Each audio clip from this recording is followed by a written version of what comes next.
কদিন ধরে মনে হচ্ছে একটা বয়স্ক ভদ্রলোক আমাকে ফলো করছে।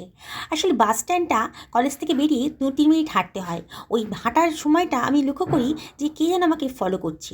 মনের ভুল কি না বুঝতে পারি না। মাঝে মাঝে জোরে হাঁটি, দেখি ভদ্রলোকও খুব জোরে জোরে হাঁটছে।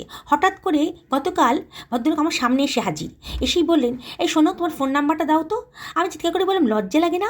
মেয়ের বয়সী একটা মেয়ের কাছ থেকে আপনি ফোন নাম্বার চাইছেন? বলে ঠাস করে একটা থাপ্পড় মেরে দৌড়ে গিয়ে বাসে উঠে পড়েছি। আজকে কলেজ থেকে ফিরে ঘরে ঢুকেই দেখি, আরে সেই ভদ্রলোক না, বা আমার সঙ্গে কী কথা বলছে।